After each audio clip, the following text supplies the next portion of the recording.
Mystique.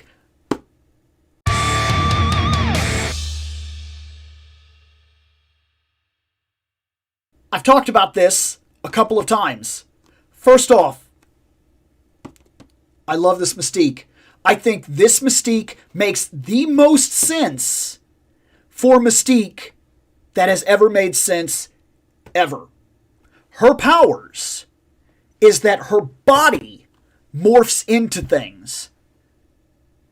The clothes that she wears is a clever camouflage, an optical illusion.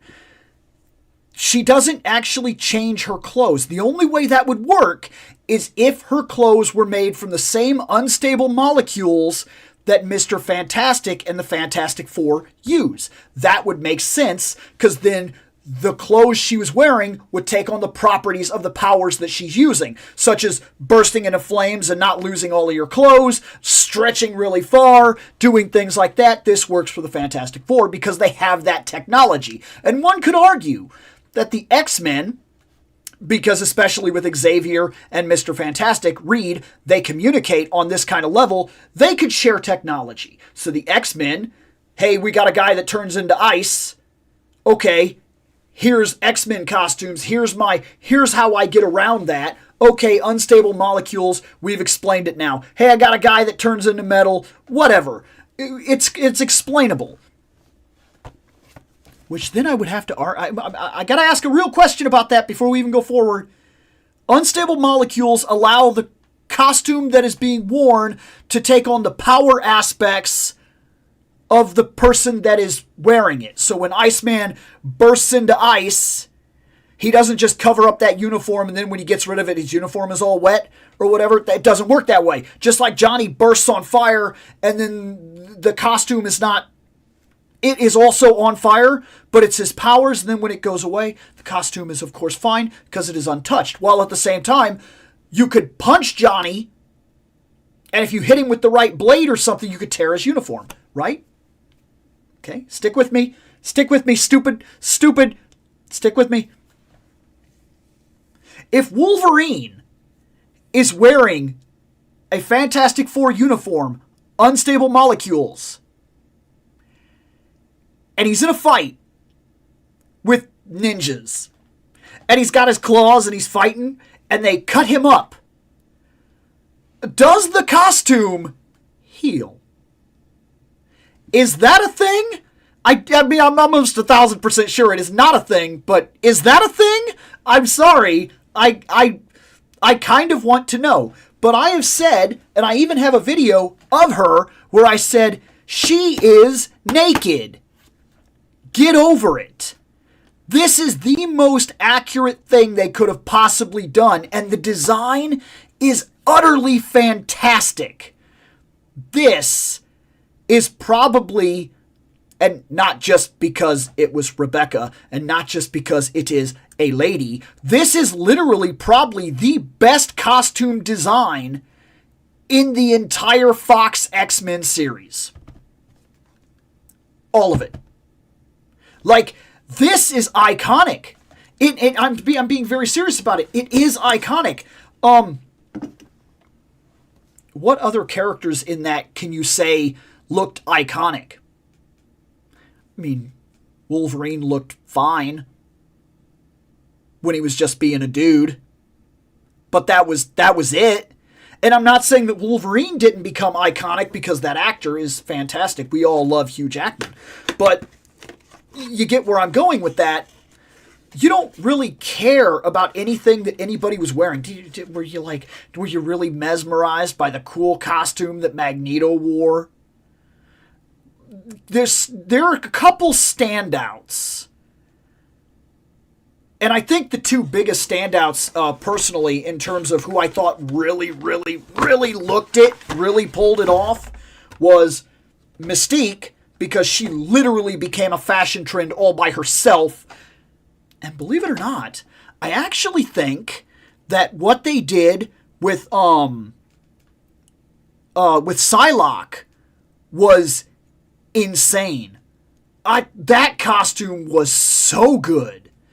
It was so good. It really was. It kind of blew me away. And look how many years it took to finally put Wolverine in a Wolverine costume. And just to give it to them, Deadpool. Not the first one. Deadpool. That was still under the control of Fox. You did it. You did it. You did it. Congratulations. I'm being very serious. You rocked it. You did it. Good job. That was so good that Disney just said, yeah, we'll just keep it. Like, they weren't even going to touch it. It's so good. You did it. Disney's probably not bringing this back. But this was good. Let's get her out of here. I'm going to mute the mic so the people don't have to hear and all that other crap. I didn't mute the mic. I pushed the button, but it didn't mute, so I just sat there and was all over anyway, and then I saw that. Hey, you know what? Thanks for calling it out, because it is actually kind of funny. I didn't realize it. I pushed the button and thought for sure that it had muted. It did not. So moving on. She does come with expression hand. She comes with a punchy fist, and she comes with this arm, which I will never use. Because, like why? I mean, I get it. Maybe they thought this was really clever. Maybe it is. Oh, no. Not that I would have cared, but okay. Here she is.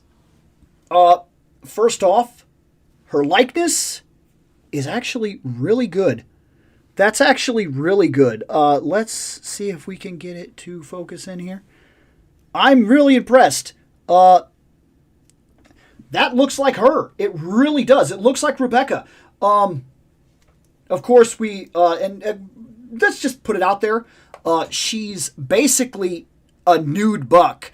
So all the possible movement of Marvel Legends is 100% on. There's no movement you're not going to be able to make here. Okay, that's what I'm saying. There's no like tassels or anything like that that's going to get in her way because she's kind of naked, kind of naked. Not 100% really. We've got decent rock and everything like that. She's on the female buck with the decent legs. She cannot kick her own butt. Her thigh gets in the way here. We do have the thigh right here. They put their information stuff here on the number in the inner thigh, but to the back, I don't know if that's going to be showing up on camera, on shots or anything like that, or if I'm going to have a problem with that when I try to shoot her. I don't know. We'll figure out in real time when we decide to do so.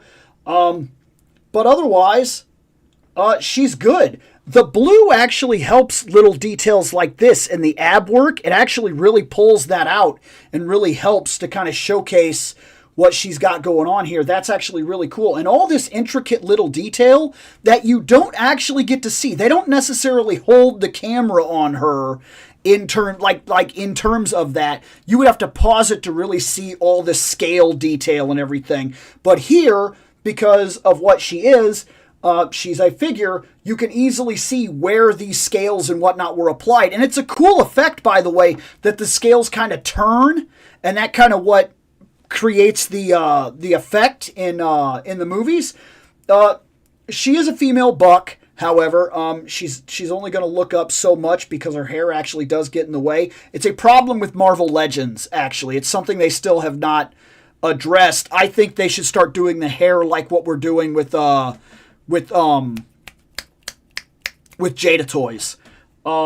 She will look way down. That's fine. And for what it's worth, she's got a good butt. It's good. She's nice. She's very, very well done. There's no lower ab crunch. That not necessarily that that's a bad thing, but there's no lower ab crunch. So there are certain things, like you're not going to get any bend here. It's going to be all up to the upper body to actually get anything that you need out of her.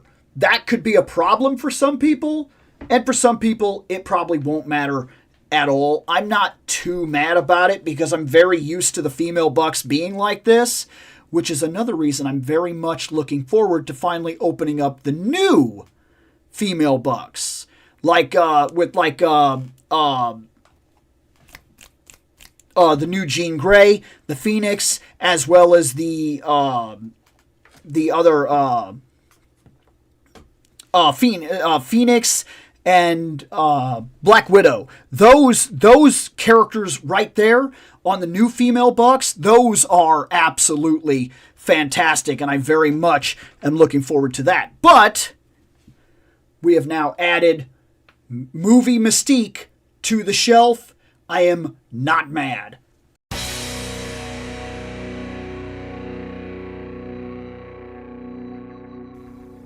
I have spoken. Take what you will from it.